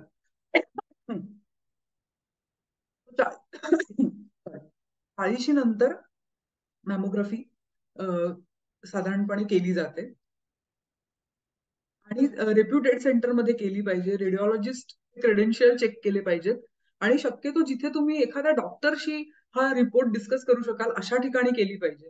टेक्निशियनशी हे रिपोर्ट डिस्कस नाही केले पाहिजेत, त्यातनं तुम्हाला उगाच टेन्शन येतं. कारण काय होतं की मॅमोग्राफी बऱ्याच वेळेला त्याच्यामध्ये काही ना काहीतरी चेंजेस दिसतात जे नॉर्मल असतात, ज्याचा कॅन्सरशी काही संबंध नसतो, पण त्याच्याने टेन्शन वाढू शकतो. सो मॅमोग्राफीला घाबरण्याचं अजिबात कारण नाही. फार तर फार काय होईल की जे ब्रेस्टचे डॉक्टर असतील, ब्रेस्ट स्पेशलिस्ट, ते म्हणतील की काहीतरी फॉलोअप करू किंवा काही तू ठीक आहे मॅमोग्राफी चालू ठेवा, ह्याच्यापेक्षा जास्त काय होणार आहे. काही मिथ्स आहेत मॅमोग्राफी विषयी. तो एक आहे की मॅमोग्राफीमुळे कॅन्सर होतो, पण मी तुम्हाला सांगितलं की खरं नाहीये. काही काही लोकांना वाटतं की ब्रेस्ट एक्झामिनेशन करू दर महिन्याला, मॅमोग्राफी कशाला करायची, तर त्याविषयी पण आपण बोललो की हातांनी ब्रेस्ट एक्झामिन करणं हे 100% अॅक्युरेट नाहीये. त्याच्यामध्ये लहान लहान चेंजेस कळत नाहीत जे मॅमोग्राफीवरती दिसू शकतात. त्यामुळे सगळ्या प्रकारच्या टेस्ट स्वतः चेक करणं, डॉक्टरांनी चेक करणं आणि मॅमोग्राफी करणं, तिन्ही गोष्टी महत्वाच्या आहेत आणि त्या वेगवेगळ्या वयामध्ये त्यांचं महत्व आहे. मॅमोग्राफीमुळे दुखत नाही, हे एक मिथ आहे. फार तर फार काय होईल, अगदीच कोणी सेन्सिटिव्ह असेल तर त्यांना एखादा पॅरासिटामॉलची डोलो 650 घ्यावी लागेल. त्यापेक्षा जास्त काही त्याच्यामध्ये डिस्कम्फर्ट होणं पॉसिबल नाहीये. आणि आपण आपला नॅशनल कॅन्सर स्क्रीनिंग प्रोग्राम विषयी बोललो, त्याच्यामध्ये डॉक्टरांकडून दर 2 वर्षांनी स्तन चेक करून घेणं, प्रायमरी हेल्थ सेंटर असेल किंवा गव्हर्नमेंट हॉस्पिटल असेल, हे आपल्या नॅशनल कॅन्सर स्क्रीनिंग प्रोग्राम मध्ये होतं. तो 40 नंतर आपण एक्सरे बेस्ड मॅमोग्राफी करतो, पण लहान वयामध्ये आपण अल्ट्रासाऊंड बेस्ड मॅमोग्राफी करतो. कारण त्यात मी म्हटलं तसं की आधी ब्रेस्ट डेन्स असतात 40च्या आधी, त्यामुळे त्याच्यावर काही दिसत नाही. सो अल्ट्रासाऊंड मध्ये मात्र आपल्याला दिसतं. त्यामुळे अल्ट्रासाऊंडची जी मॅमोग्राफी असते त्याला सोनो मॅमोग्राफी असं म्हणतात. जनरली ती यंग स्त्रियांमध्ये केली जाते, काही कंप्लेंट्स असल्या ब्रेस्ट रिलेटेड तर, किंवा कधी कधी डेन्स ब्रेस्ट असल्या तर 40 नंतर सुद्धा एक्सरे मॅमोग्राफी बरोबर म्हणून तिचा वापर करतात ऍडिशनल टेस्ट म्हणून. आता ब्रेस्ट सेल्फ एक्झामिनेशन कशी करायची, स्वतः स्तनांची चाचणी, तो ह्याविषयी काही मुद्दे. प्रत्येक स्त्रीने केली पाहिजे आणि 20व्या वर्षी सुरू केली पाहिजे. नसेल केली तर आत्ता चालू करा. ज्यांचे पिरियड्स चालू आहेत त्यांनी 1 आठवड्यानंतर, पिरियड संपल्यानंतर सेल्फ ब्रेस्ट एक्झामिनेशन केली पाहिजे. जर ऑलरेडी रजोनिवृत्ती आली असेल तर मग एक तारीख ठरवा, 1 तारखेला मी चेक करणार असं. बाथरूम मध्ये किंवा तुमच्या बेडरूम मध्ये जिथे तुम्हाला प्रायव्हसी असेल, आरशासमोर उभं राहायचं आहे, हँड्स ऑन हिप्स, कमरेवरती हात ठेवायचा आहे आणि आपल्या स्तनांकडे बघायचं आहे की त्यांचा शेप कसा आहे, त्यांचा साईज कसा आहे, काही स्किन मध्ये काही चेंजेस आहेत का, निपल मध्ये काही चेंजेस आहेत का, ह्या सगळ्या गोष्टी नोटीस करायच्या आहे. हे तुम्ही दर महिन्याला करायला लागलात की तुम्हाला कळेल की तुमच्यासाठी नॉर्मल काय आहे. आणि हात वर करून सुद्धा पुन्हा बघायचे, काही जे सटल चेंजेस असतात ते त्याच्यामुळे प्रॉमिनंट होऊन तुम्हाला लक्षात येतात. आणि त्याच वेळेला आपल्या अंडरआर्म्स मध्ये, आर्मपिट्स मध्ये सुद्धा बघायचं आहे की तिथे काही चेंजेस, काही गाठ किंवा काही अजून वेगळं काही तुम्ही नोटीस करत तर नाही आहेत ना. आणि फील करताना फिंगर पॅड्सनी फील करायचंय, फिंगर टिप्सनी नाही. मी 1 मिनिट स्क्रीन थांबवते आणि तुम्हाला दाखवते माझं काय म्हणणं आहे ते. सो हे फिंगर टिप्स असतात, ह्याच्याने जर तुम्ही चेक केलं तर अख्खी ब्रेस्ट तुम्हाला असं वाटेल की लंपीच आहे, लम्सच लम्स आहेत. तो तसं नाही करायचं. फिंगर पॅड्सने हा जो सरफेस आहे त्यांनी चेक करायचं असतं. त्यांनी चेक केलं की फक्त गाठ आहे एवढंच लक्षात येतं. आणि गाठ कशी फील असं वाटलं तर तुम्ही स्वतःच्या नाकाला हात लावून बघा. इथे नाकाचं जिथे हाड असतं त्याला हात लावला की तुमच्या लक्षात येईल की गाठीचा फील कसा येतो. बाकीचे स्तन जे असतात ते सॉफ्ट असतात. So this is the right way. So let's get back to the presentation. So finger पॅड्सनी फील करायचंय.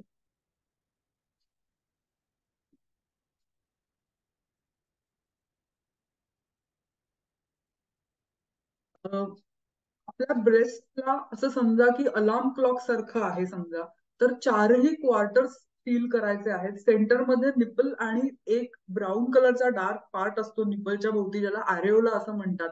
तर 4ही क्वार्टर प्रत्येक स्तनाचे आणि सेंटरचा पार्ट निपल आणि आरेओला आणि आर्मपिट्स, अंडरआर्म, ह्या सगळ्या गोष्टींना फिंगर पॅड्सनी फील करायचं आहे.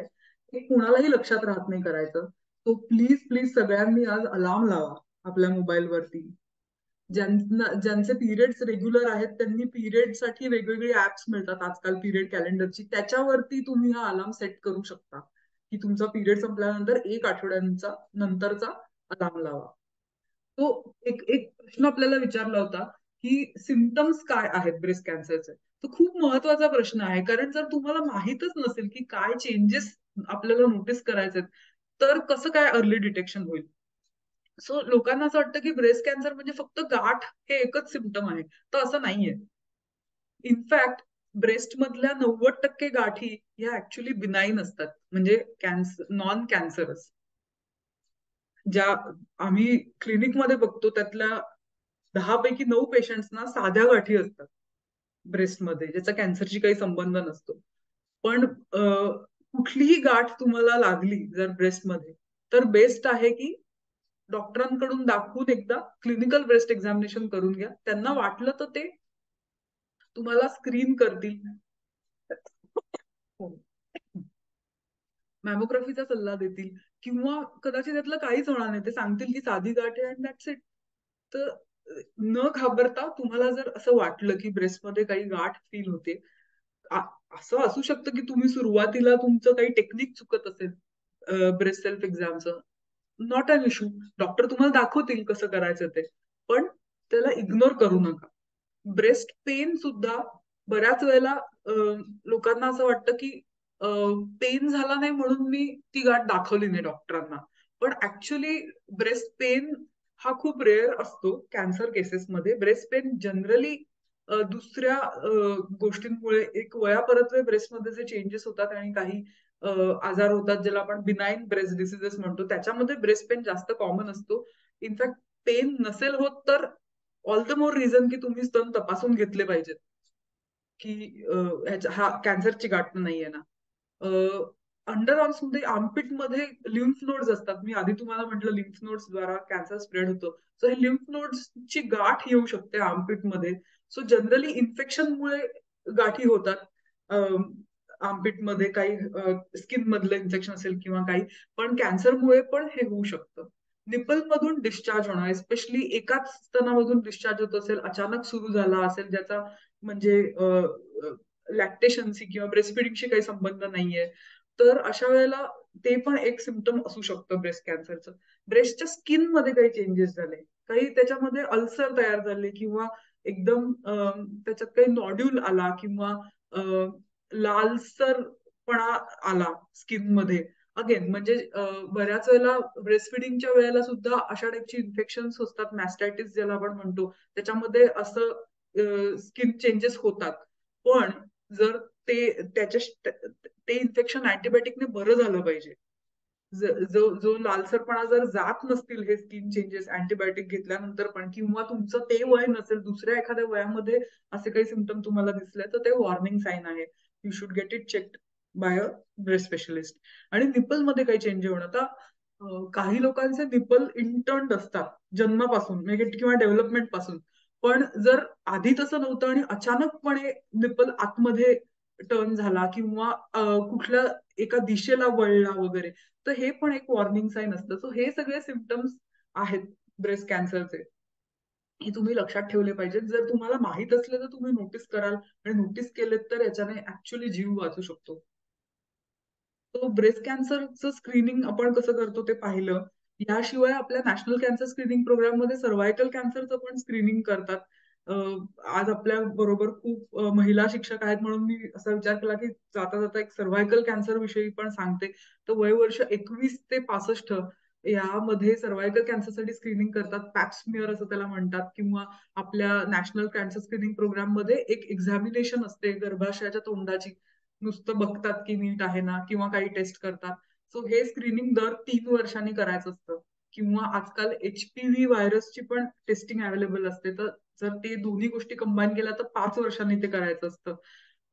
तोंडाच्या कॅन्सरसाठी पण तुम्ही जेव्हा ब्रश करता तेव्हा आपल्या तोंडाच्या आतली बाजू, दात, हिरड्या, टाळू, जीभ ह्या सगळ्यांकडे नीट लक्ष द्या. आणि एस्पेशली जर कोणी तंबाखू किंवा दारूचं सेवन करणारे लोक असतील फॅमिलीमध्ये तर त्यांना एस्पेशली तुम्ही जागरूक केलं पाहिजे.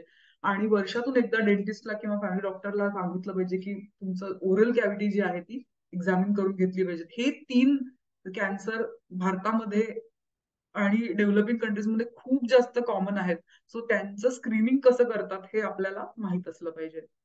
तो आपण ब्रेस्ट कॅन्सरच्या रिस्क फॅक्टर आणि प्रिव्हेन्शन बद्दल बोललो. ब्रेस्ट कशा एक्झामिनेशन करायच्या, काय नॉर्मल असतं, कुठले वॉर्निंग साईन असतात ब्रेस्ट कॅन्सरचे त्याविषयी बोललो. आता लास्ट मुद्दा आहे की आपल्या आयुष्यातलं स्तनांचं महत्व काय आहे नक्की. तर मला तुम्हाला एक छोटीशी याच्याविषयी स्टोरी सांगायची, की माझा एक मित्र आहे तो पण सर्जन आहे. तर तो एका ट्रॉमा सेंटरमध्ये काम करत होता आणि एका एका खूप तरुण मुलाचा ऍक्सिडेंट झाला आणि तो तरुण मुलगा, त्याची फॅमिली आणि त्याचे मित्र परिवार हे सगळे त्या ट्रॉमा सेंटरमध्ये आले आणि खूप जास्त गडबड गोंधळ चालू होती. त्यामुळे डॉक्टरांना नीट उपचारांमध्ये अडथळा येत होता. तर हा हुशार ह्याने सगळ्यांना सांगितलं की ह्याच्या अंडाशयाला म्हणजे वृषणांना, टेस्टिसला मार लागलाय त्या मुलाच्या, आणि आता आम्हाला टेस्टिस डोनेट करण्यासाठी व्हॉलंटिअर पाहिजे. आणि इतके म्हणजे जथ्याने असलेली पुरुष मंडळी ती घाबरली त्यांच्या म्हणजे टेस्टिसवर गदा येणार म्हणून, आणि 5 मिनिटात ट्रॉमा सेंटर अख्खं ओसाड झालं.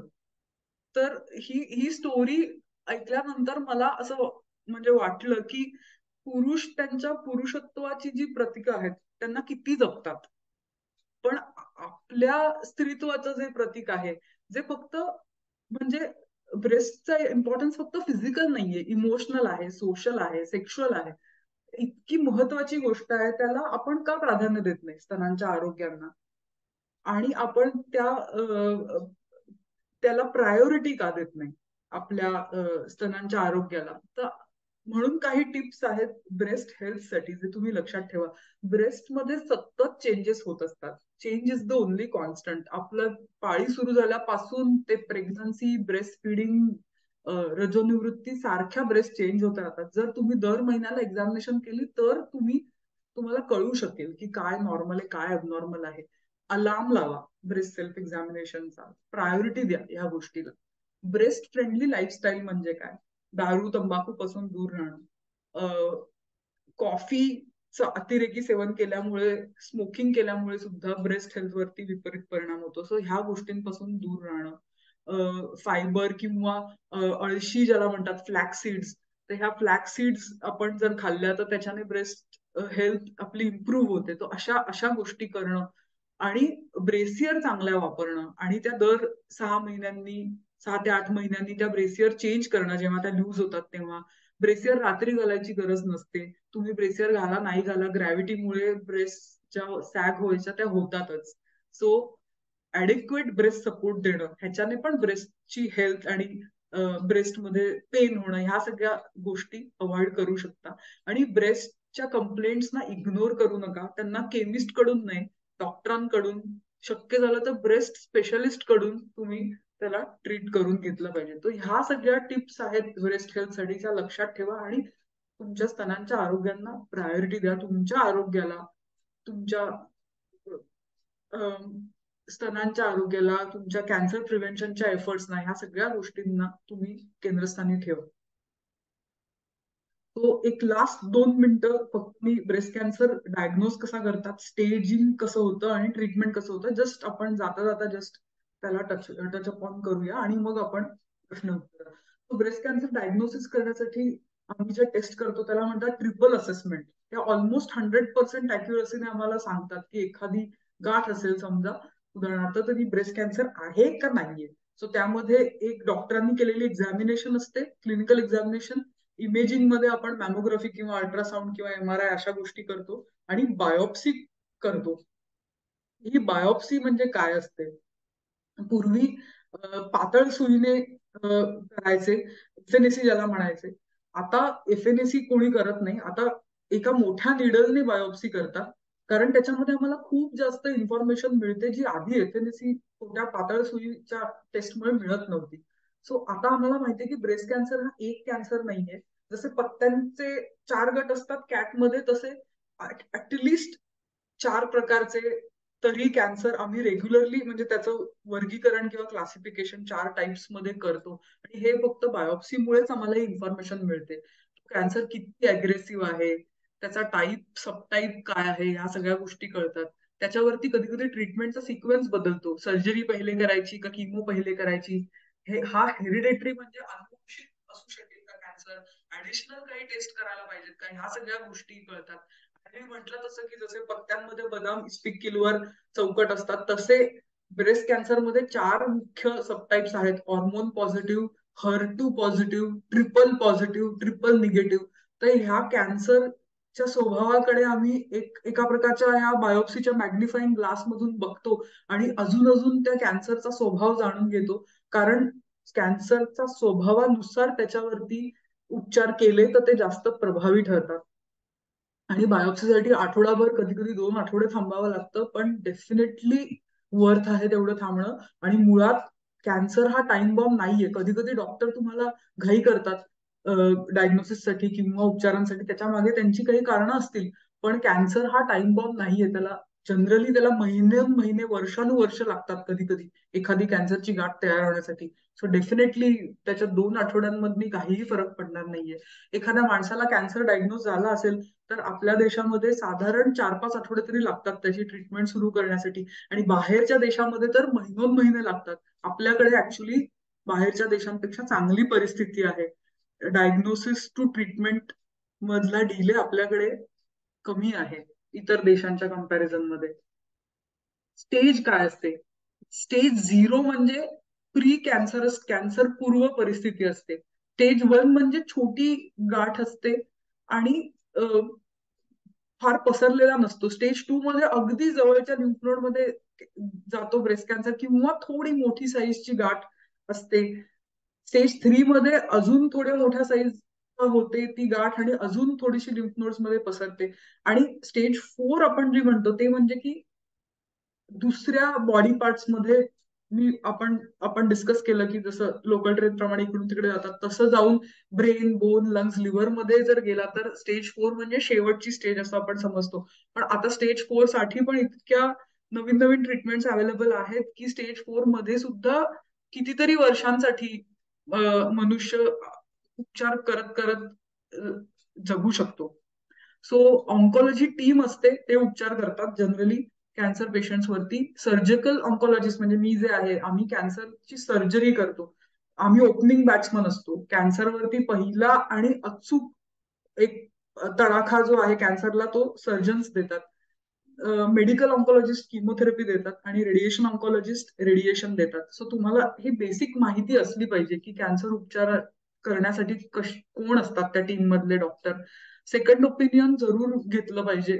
कुठलाही चांगला डॉक्टर कधीच असं म्हणणार नाही की सेकंड ओपिनियन घेऊ नका, पण ते घेण्यासाठी तुम्हाला हे माहित पाहिजे की तुमच्या राज्यातल्या किंवा तुमच्या जवळच्या इन्स्टिट्यूट्स ऑफ एक्सलन्स कुठले आहेत ज्यांच्याकडून तुम्ही सेकंड ओपिनियन घेतलं पाहिजे. उदाहरणार्थ महाराष्ट्रामध्ये टाटा मेमोरियल आहे.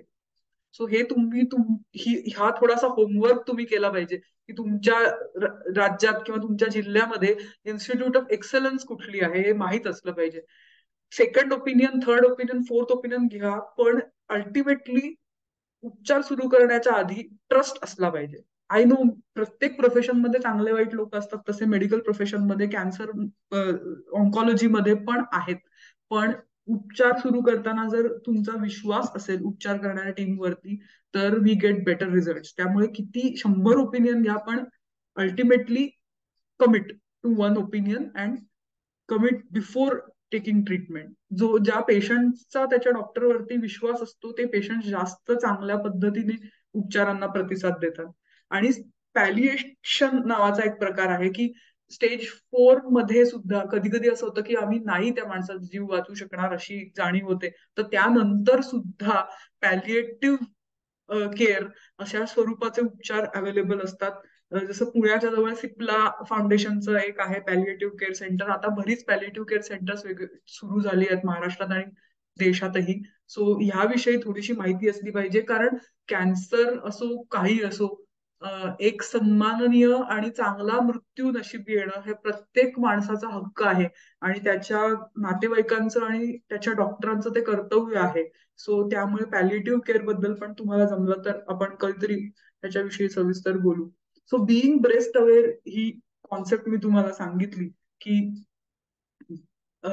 रिस्क तुमची माहीत असणं स्वतःची ब्रेस्ट कॅन्सरची, काय काय ब्रेस्ट कॅन्सरसाठी एक्झामिनेशन करायच्या आहेत, how do your breast look and feel to you, आणि तुमच्या ब्रेस्टचं तुमच्या आयुष्यातलं महत्व आणि त्यांना प्रायोरिटी देणे.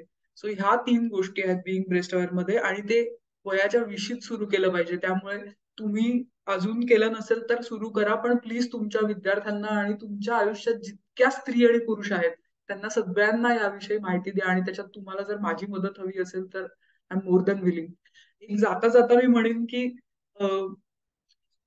महिला म्हणजे आपलं जे जेंडर आहे, जेंडर आणि पॉवर, त्याचा खूप फरक पडतो. म्हणजे साधा ब्रेस्ट कॅन्सर विषयी अवेअरनेस असेल, ब्रेस्ट कॅन्सरची ट्रीटमेंट घेणं असेल, स्त्रियांना एका पुरुषाला जितका त्रास होईल कॅन्सर ट्रीटमेंटचा, स्त्रियांना त्याच्यापेक्षा डेफिनेटली जास्त त्रास होतो. म्हणून आपण जास्त सजग राहणं आणि आपण जास्त स्वतःच्या हेल्थला प्रायोरिटी देणं गरजेचं आहे.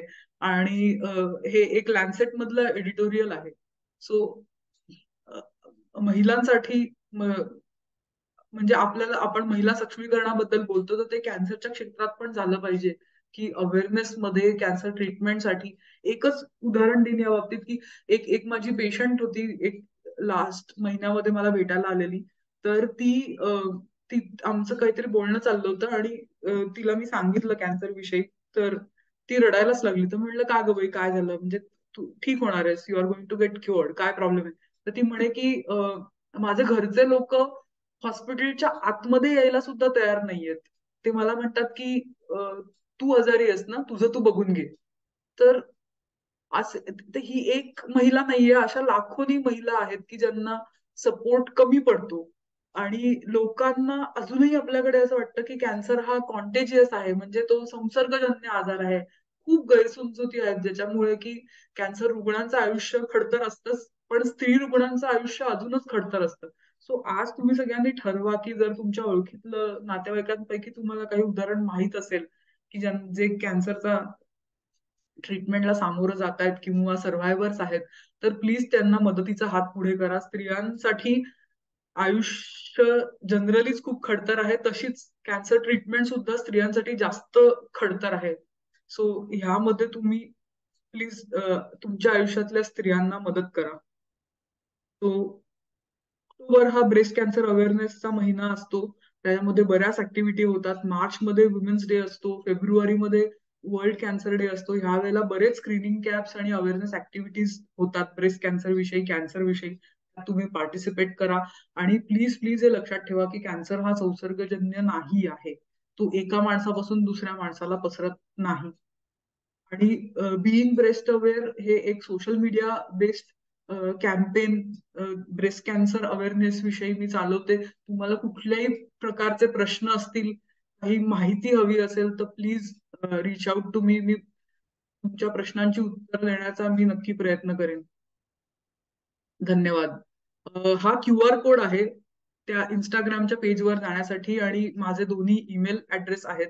सो QR कोड तुम्ही स्कॅन करू शकता किंवा फाउंडेशन कडून पण तुम्ही घेऊ शकता. आणि थँक्यू सो मच. तुम्ही सगळ्यांनी खूप पेशन्सने ही सगळी माहिती ऐकून घेतली त्याबद्दल.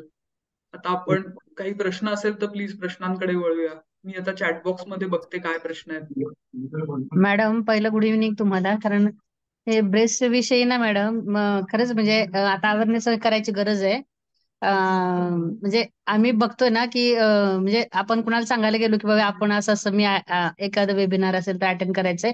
अरे बापरे, म्हणजे ते दाखवणार का सगळं कसं हे करणार वगैरे, म्हणजे असे शब्द येतात महिलांकडून.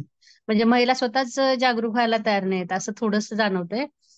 म्हणजे आता कसे की तुम्ही सांगितलं की फिंगर टिप्स ऐवजी पॅडने करायचे की नाही, ते नॉर्मल आहे. म्हणजे ऍक्च्युली ते बायकांना कळणं गरजेचं आहे. कारण कसं होतंय हो जनरली आपण तुम्ही सांगितलं तसं सेम टिपनी हे केलं की जाणवतं आपल्याला नूडल्स ना ते. मग हो जाणव बापरे मला आहे की काय असं होतं. मग त्या घाबरल्या. म्हणजे एक गेल्या ह्याच्या अगोदरच एक आम्ही अटेंड केलं होतं, म्हणजे दुसऱ्या डॉक्टरांचं होतं. हम्म. तेव्हा त्यांनी सांगितलं की असं हे करायचं, एक्झाम करायचं, तर त्या घाबरल्या. वंदनाताई तुम्ही म्यूट झालात. मॅम तुम्ही म्यूट आहात. वंदना मॅम तुम्ही म्यूट आहात. अनम्यूट करा. हा. आणि हे सगळं तर तुमच्याकडनं खूप आम्हाला चांगलं म्हणजे माहिती मिळाली, त्या धन्यवाद मॅडम. थँक्यू.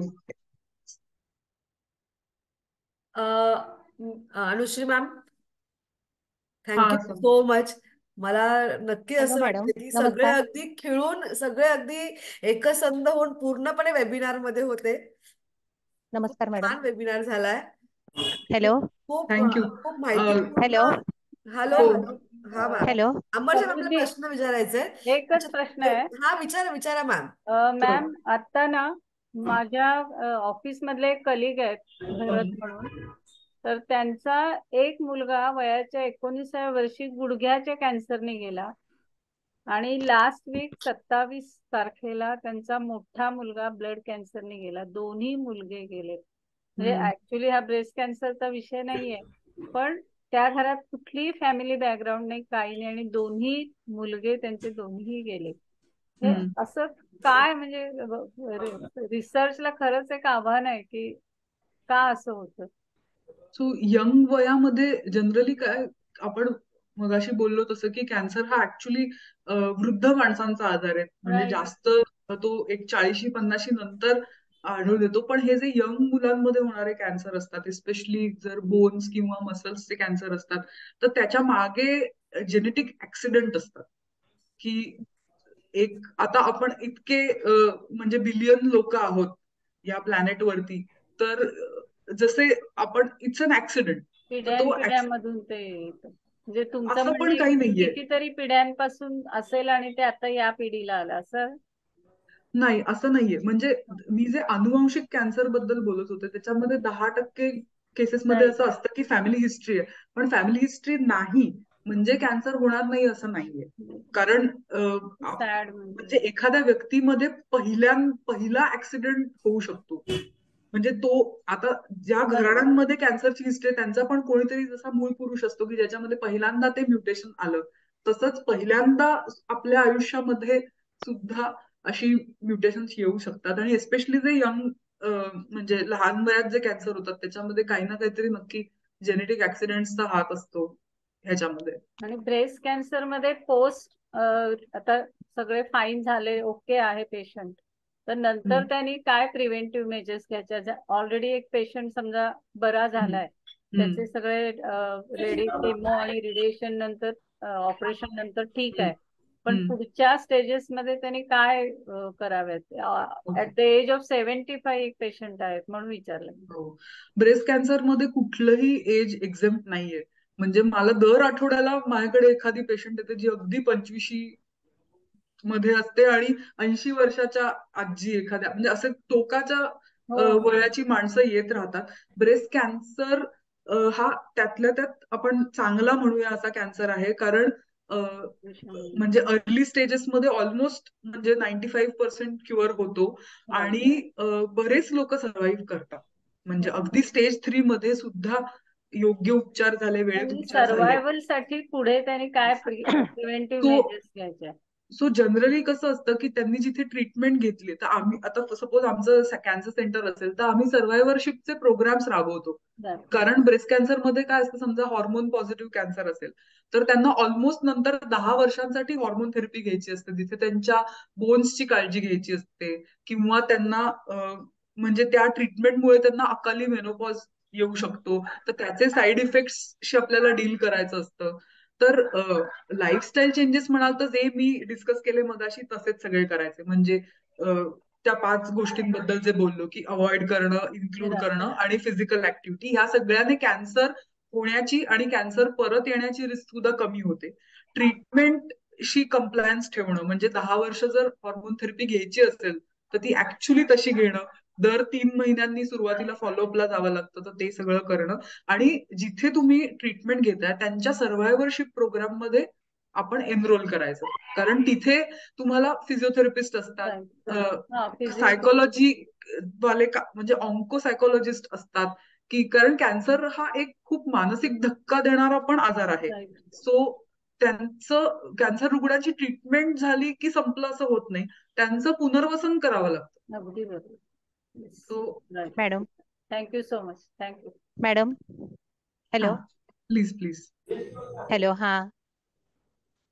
हॅलो हा हा हा अभिलाषा. हा हा आशा राणी गावडे. हा. मॅडम मला ट्रिपल निगेटिव्ह ब्रेस्ट कॅन्सर आहे. 8 मे बर 2023 ला तो डिटेक्ट झाला. हा बर. त्यानंतर त्या रात्री मात्र भरपूर भीती वाटली की उद्या आपल्याला ज्या बाकीच्या टेस्ट करायला सांगितल्या होत्या की आपण नेमके फर्स्ट स्टेज मध्ये आहे की फोर्थ स्टेज मध्ये आहे. कारण तसं बघितलं तर ब्रेस्ट मध्ये कोणताही बदल दिसत नव्हता. कारण युट्यूबवर मी या अगोदर सुद्धा बघितले होते व्हिडिओ वगैरे. त्यामुळं मला चेंज विशेष दिसत नव्हता ब्रेस्ट मध्ये. मात्र जेव्हा 8 मे ला पहिला FNAC केली आणि त्यानंतर मग मात्र त्याच्यामध्ये दिसून आलं की आहे ब्रेस्ट कॅन्सरच आहे. मग दुसऱ्या दिवशी मात्र जेव्हा सगळी पोट किंवा इतर किडनी वगैरे या भागाची टेस्ट होईपर्यंत ती रात्र फार भयानक वाटली की आपण नेमके आता कोणत्या स्टेजमध्ये आहोत. मात्र दुसऱ्या दिवशी लक्षात आलं की आपल्याला फक्त त्या ठिकाणीच कॅन्सर आहे आणि तो कुठेही वाढलेला नाहीये. त्यामुळे मग मी तो ऍक्सेप्ट केलं आणि त्यातून मी तुमचे सुद्धा व्हिडिओ यानंतर मी बरेच बघितले या सगळ्या पिरियड मध्ये. त्याचाही मला मानसिकदृष्ट्या पॉझिटिव्ह राहण्यामध्ये सुद्धा भरपूर फायदा झाला. आणखीन मला एवढंच म्हणजे या ठिकाणी सांगायचंय की आपल्याला जरी असं ब्रेस्ट कॅन्सरच्या ह्याच्यात सर्व्हाइव्ह व्हायला लागलं तरी सुद्धा आपण माइंडली पॉझिटिव्ह असले की आपण जास्तीत जास्त ह्यातून बाहेर पडू शकतो. आणि त्यामध्ये मला घरच्यांचा पण सपोर्ट चांगला मिळाला. यामध्ये मला फक्त एक शंका होती की त्या दरम्यान माझं पहिला जेव्हा केमो झाला तेव्हा MC आली होती. त्यानंतर आता MC आलेलीच नाहीये. माझं वय आहे 46 वर्षे आणि आता त्यामध्ये लिम्फ नोडचं सुद्धा जे हे केलेत ना 10 तरी लिम्फ नोड्स हे केलेले आहेत. आशाजी एक तुम्हाला सजेशन आहे की आपण ह्याच्याविषयी आपण दोघे मिळून वेगळं आपण ओके बोलूया. तुमचं खूप खूप आमच्या सगळ्यांतर्फे तुमचं खूप कौतुक आणि आमच्या सगळ्यांचं तुम्हाला खूप सपोर्ट आहे की तुम्ही याच्यावर यशस्वीपणे तुम्ही याच्याशी डील करा, याच्यावर मात करा. आणि तुम्ही जर माझा ईमेल ऍड्रेस किंवा कारण मला तुमचे ट्रीटमेंटचे कागद वगैरे नीट बघणं गरजेचं आहे. सो आय थिंक की आता आपण ह्या फोरम मध्ये डिस्कस करण्यापेक्षा तुम्ही माझ्याशी कनेक्ट व्हा आणि आपण डिस्कस करू. पण तुमचं खूप कौतुक, तुम्ही इतक्या मोठ्या संकटाचा धीराने सामना केलात त्याबद्दल. तुमचे युट्यूब वरचे व्हिडिओ नेहमीच यासाठी उपयोगी पडले madam. Thank you thank you. Thank you. Hello. हा बोला. नमस्कार डॉक्टर अनुश्री. मी दळवी, मिसेस दळवी फाउंडेशन. नमस्कार. नमस्कार. थँक्यू सो मच सीताताई, खूपच आभार तुमचे या ऑपॉर्च्युनिटीसाठी. नाही तुमचे खूप आभार. खूप छान माहिती दिली तुम्ही. म्हणजे मी फर्स्ट टाइम ब्रेस्ट कॅन्सरवर काहीतरी ऐकते. मी कधीच याकडे फार लक्ष दिलेलं नव्हतं. म्हणजे युट्यूबवर पण मी फार जात नाही. थोडस असं वाटतं की बघितल्यानंतर थोडीशी एक मनात भीती असते ना की, पण आज मी ठरवलं होतं की आज मी बघणार म्हणून, म्हणजे तुमच्या हा पूर्ण कार्यक्रम अटेंड करणार. आणि मी थोडी 5 मिनिटं उशिरा जॉईन झाले. सो खूप छान. एकतर कॅन्सर म्हटलं की कसं होतं, कॅन्सर म्हटलं की कॅन्सर हा शब्दच असा आहे की एक मनात अशी भीती सगळ्यांच्या निर्माण झालेली आहे. आणि तो बरा होईल की नाही, किंवा ते पुन्हा ती जी पूर्ण प्रोसिजर मधनं, मी बरीच माणसं अशी बघितलेली आहेत जी कॅन्सरच्या प्रोसिजर मधनं गेलेली आहेत आणि पण ती बरी झालेली आहेत. असं नाहीये की ती बरी झालीच नाही. त्यामुळे तो एक पॉझिटिव्ह वे आहे. आणि तुम्ही जी माहिती आज दिलीत पूर्णपणे, सो थँक्यू सो मच. खूप छान वाटलं आणि थँक्यू. पुन्हा जर आम्ही लागलं तर आपण आपल्याला नक्कीच कॉन्टॅक्ट करू.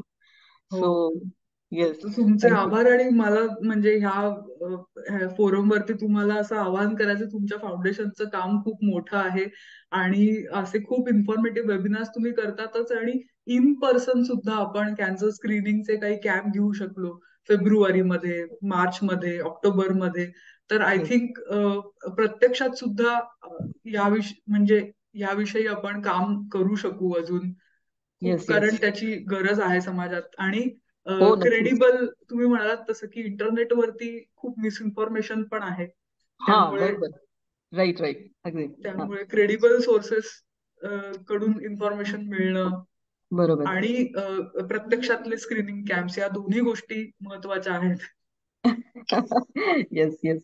धन्यवाद. Thank you so much. I am sure की तुम्ही ह्याच्यात लक्ष घालाल नक्की. आणि येस, नक्की, आत्ताच्या नक्की. ऑपॉर्च्युनिटी बद्दल खूप खूप थँक्यू. धन्यवाद. तुमचे पण आभार. Sita madam, thank you so much आम्हाला हो, ऑपॉर्च्युनिटी दिली. धन्यवाद. आणि असंच धन्यवाद आपण मॅडम. सहभागी होऊ सगळे. खूप येस, खूप नक्की. धन्यवाद Samruddhi and all team. Thank you so much. Doctor Anushree Vartak, खूप छान बोललात, अतिशय छान. आणि तुम्हाला हो. ऍब्सोल्युटली आम्ही सॅल्यूट एवढ्यासाठी करतो की तुम्ही ज्या फील्ड मधनं हे सगळं काम करताय. खूप वी मोठं काम आर आहे. Proud of you. Thank you so much. Thank you. आणखी थँक्यू. कुणाला काही क्वेश्चन असतील तर प्लीज विचारा, लाजू नका. मी तर म्हणेल आज आपल्या समोर डॉक्टर आहेत, तुम्ही तुमचा अगदी साधा प्रश्न विचारा. मॅम तुम्ही अनम्यूट करा, तुमचं नाव येत नाही. हा, नमस्कार. मी प्रथम डॉक्टरांचे खूप खूप आभार मानते आणि मी सौ सीता दळवी आणि आबा दळवी यांना खूप थँक्यू की त्यांनी हे वेबिनार, जसं सीता मॅमनी सांगितलं की मी कसं आधी हे वेबिनार कधी अटेंड नाही केलं, युट्यूबवर बघायची पण भीती वाटायची, पण मी आज अगदी बसली आणि सगळं ते अटेंड केलं आणि इतकी छान माहिती मिळाली आणि ती नक्कीच आम्ही फॉलो करू. अँड थँक्स अ लॉट डॉक्टरांना आणि सीता मॅमला. Thank you so much.